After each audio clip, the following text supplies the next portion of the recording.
सभी को सादर नमस्ते। सनातन वैदिक धर्म यूट्यूब चैनल में आप सभी का हार्दिक अभिनंदन है।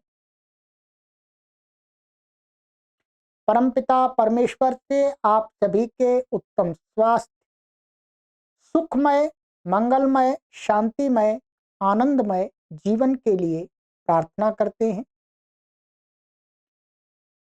और उस प्रभु की कृपा से हम निरंतर सभी मिलकर के आगे बढ़ें,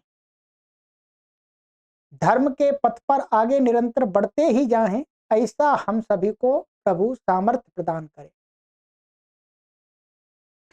आइए मित्रों, आज का बिंदु आप लिखा हुआ देख रहे होंगे।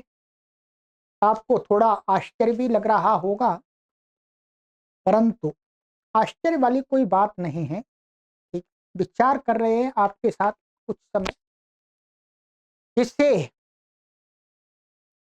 कुछ जागरूकता आए। आर्य समाज की दुर्गति का कारण कौन? आर्य समाज को लगभग 150 वर्ष तो हो ही गए हैं। इस 150 वर्षों के अंदर आर्य समाज की हम यदि स्थिति का अवलोकन करें तो कोई विशेष प्रगति नहीं हुई। महर्षि दयानंद सरस्वती जी ने जो बातें बताई, उन बातों को आगे नहीं बढ़ाया। आज मैं महर्षि दयानंद सरस्वती जी के एक ही बात को लेता हूं कि महर्षि दयानंद सरस्वती जी ने आर्ष विद्या को पढ़ने की बात कही। क्या? आर्ष विद्या यानी ऋषियों की विद्या, जिसके अंतर्गत उन्होंने अपने ग्रंथ में नाम भी बताए हैं कि इन इन पुस्तकों को पढ़ना चाहिए। परंतु आज आप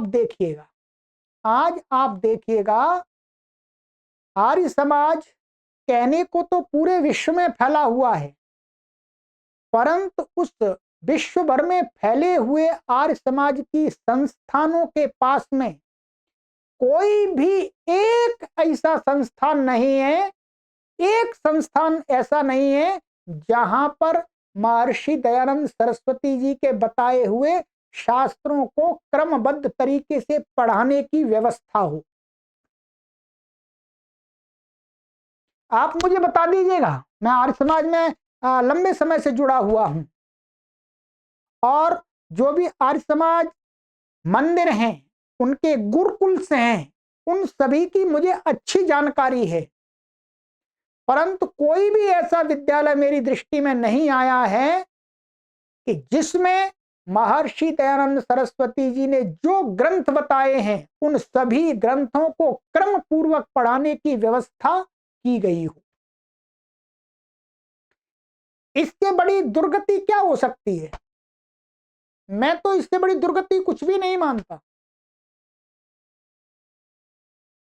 कि जो आर्य समाज संपूर्ण विश्व में फैला हुआ है, उसके पास में अपने जो संस्थापक गुरु महर्षि दयानंद सरस्वती जी की बताई हुई शिक्षा प्रणाली का एक भी संस्थान नहीं है। ध्यान रखिएगा, जिनकी आप बात करेंगे गुरुकुलों की, उन गुरुकुलों में वो विद्या क्रम से नहीं पढ़ाई जा रही है। ठीक है, कहीं पर थोड़ा मोड़ा पढ़ा दिया, खाना पूर्ति हो रही है। तो फिर आर्य समाज किस मुख से जो महर्षि दयानंद सरस्वती जी ने बुराइयों को दूर करने की बात कही थी, वो कैसे कहे? पहले महर्षि दयानंद सरस्वती जी ने जो अच्छाई बताए, वो अच्छाई करने के लिए, कुछ काम करने के लिए बताए, तो वो तो हुए नहीं। ये दुर्भाग्य है। इसलिए आर्य समाज अवनति में जा रहा है, उसकी दुर्गति हो रही है। कोई उसकी बात को सुनने के लिए राजी नहीं है। आप आर्य समाज मंदिरों के अंदर जाएंगे तो 2-4 व्यक्ति मिल जाएंगे, छुट्टी, चलिएगा, उनकी बात नहीं करते। परंतु जो आर्य समाज की बड़ी बड़ी प्रतिनिधि सभाएं हैं, वो क्या, वो महर्षि दयानंद सरस्वती जी के जो उद्देश्य हैं उनके प्रति तनिक भी जागरूक नहीं है, तनिक भी जागरूक नहीं है मित्रों। यदि आर्य समाज अपनी उन्नति चाहता है तो आर्य समाज को ऐसे संस्थान खड़े करने होंगे जहां पर महर्षि दयानंद सरस्वती जी द्वारा बताई गई जो आर्ष प्रणाली है, उस आर्ष प्रणाली को क्रम से पढ़ने की पूरी व्यवस्था हो, जिसमें लाखों लोग पढ़ सकें, एक दो नहीं।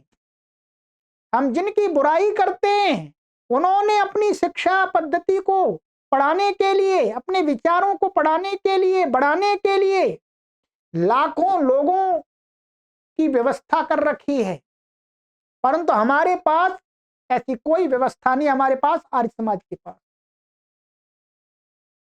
तो मित्रों, ये विचार करना पड़ेगा, ये मेरा काम नहीं है, मेरा काम नहीं है कि मैं संस्थान खड़ा कर दूं, क्योंकि आर्य समाज की संस्था का मैं अधिकारी नहीं हूं, मैं प्रतिनिधि सभा का कोई अधिकारी नहीं हूं, मेरे पास में कोई धन संपत्ति नहीं है, परंतु मैं महर्षि दयानंद सरस्वती जी के विचारों को फॉलो करता हूं।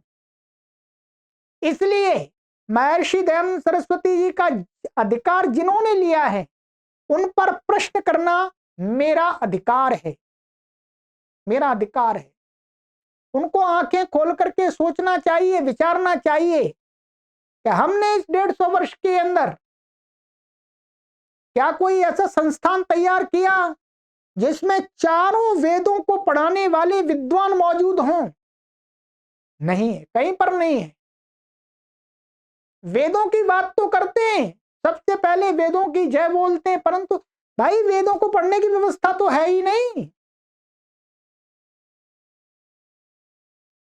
तो मित्रों, ये ध्यान देना होगा, केवल खंडन करने से काम नहीं चलेगा। पहले जो हमारे कर्तव्य कार्य हैं उनको पहले हमें करना होगा। समाज देख करके अपने आप प्रभावित हो जाएगा। यदि आर्य समाज के पास में आज ये कोई ऐसा विशाल संस्थान हो जहां पर लाखों ब्रह्मचारियों को पढ़ने की पूरी व्यवस्था हो आर्ष पाठ विधि के अनुसार, तो वहां की व्यवस्था को देख करके ही लोग अपने आप आर्य समाज के विचारों से प्रभावित हो जाएंगे। अधिक खंडन मंडन करने की आवश्यकता ही नहीं है मित्रों। लोग कार्यों को देख करके बदल जाते हैं, सुन करके नहीं बदलते इतना। और वो भी आज के युग में तो व्यक्ति कार्य को, चाहे गलत विचार वालों का भी कोई अच्छा कार्य उनको दिखता है, विशाल कार्य दिखता है, तो वो उससे प्रभावित हो जाते हैं और बदल जाते हैं अपने आप। तो क्या आर्य समाज के उत्तराधिकारियों का ये कर्तव्य नहीं है कि वो महर्षि दयानंद सरस्वती जी की विचारधारा से लोगों को जोड़ने के लिए एक ऐसा संस्थान खड़ा करें जहां पर लाखों विद्यार्थियों की व्यवस्था हो? परंतु कई बार तो हम ऐसा सुनते हैं, वो अधिकारी लोग कहते हैं अरे इस संस्कृत को पढ़ने से क्या होगा। अधिकारी बने बैठे हुए हैं, पद पर बैठे हुए हैं, कुर्सी पर बैठे हुए हैं, महर्षि दयानंद सरस्वती जी के प्रतिनिधि बने हुए हैं, परंतु उनके विचार इतने निम्न स्तर के हैं, कहते हैं संस्कृत को पढ़ के क्या होगा, है? संस्कृत को पढ़ के क्या होगा जी, वेद को पढ़ने से, वेद चलो नाम ले देते हैं, क्या है। ऐसे लोग कभी भी अपने धर्म गुरु के विचारों का प्रचार प्रसार नहीं कर सकते। ठीक, विचारना होगा, सोचना होगा मित्र। हमने ट्रस्ट बनाया देववाणी संस्कृतम, संस्कृत भाषा के प्रचार के लिए कार्य कर रहे हैं और सनातन धर्म के लिए भी कार्य कर रहे हैं, परंतु हमारा इतना सामर्थ्य उतना कर रहे हैं। मैं लाखों लोगों के की व्यवस्था का संस्थान अभी तैयार नहीं कर सकता हूं। यदि मेरे पास सामर्थ्य हो, मेरे साथ लोग जुड़े हुए हों, तो मैं 1 वर्ष के अंदर ही उस अध्ययन की व्यवस्था कर दूं। परंतु मैं लगा हुआ हूं अपने स्तर से, परंतु उन लोगों के ऊपर भी प्रश्न हमें खड़ा करना होगा, उनको भी बताना होगा कि आप कुछ नहीं कर रहे हैं, आप आर्य समाज की दुर्गति कर रहे हैं, आर्य समाज का प्रचार नहीं कर रहे, आर्य समाज को कूपमंडूक बना रहे हैं, आर्य समाज से लोगों को प्रभावित करने की व्यवस्था नहीं कर रहे हैं, आर्य समाज से दूर करने के लोगों को दूर करने की व्यवस्था कर रहे हैं। ठीक है, कटु शब्द हैं, कहने पड़ते हैं, हम समाज में देखते हैं। कभी हम विचार करते हैं कि जो अन्य मत संप्रदाय वाले हैं उन्होंने कितने बड़े बड़े अपने संस्थान खड़े कर लिए, जो अपने विचारों को लोगों को वहां पढ़ाते हैं। उनकी एकदम निशुल्क व्यवस्था है, फ्री व्यवस्था है, अच्छी व्यवस्था है एकदम। ठीक है, लोग वहां जाते हैं, वहां अपने आप ही प्रभावित हो जाते हैं। विचार तो बाद में सुनेंगे, वहां की एक्टिविटीज को देख करके, वहां के परिदृश्य को देख करके एकदम मन प्रसन्न हो जाता है। ठीक है, तो मित्रों, मेरा ऐसा निवेदन है, आप सभी आर्य पदाधिकारियों से, जो सभाओं के मंत्री या प्रधान बने हुए हैं, भाई कोई ऐसा एक संस्थान तैयार करो जहां पर लाखों लोगों को, लाखों ब्रह्मचारी जिनको बोलते हैं, वो क्रम से, जिसको आर्ष विद्या की जो पाठ विधि बताई है उसको पढ़ाने की व्यवस्था हो। वहां पर हजारों आपके आचार्य पढ़ाने वाले हों, लाखों विद्यार्थी हों, पढ़ने वाले लाखों विद्यार्थी तैयार हैं, परंतु पढ़ने की व्यवस्था नहीं है। अनेक लोग मुझे फोन करते हैं, आचार्य जी आपका कोई गुरुकुल हो तो हमें आप बच्चा पढ़ाना चाहते हैं, पर मेरे पास गुरुकुल नहीं है, मेरे पास तो ऑनलाइन व्यवस्था है।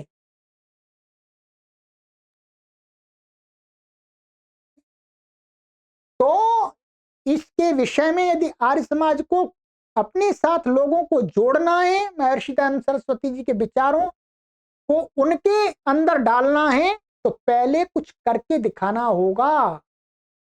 ऐसा एक संस्थान तैयार कर दीजिएगा, मैं कहता हूं करोड़ों लोग प्रभावित हो जाएंगे, करोड़ों लोग आर्य विचारधारा से जुड़ जाएंगे, महर्षि दयानंद सरस्वती जी की विचारधारा से जुड़ जाएंगे।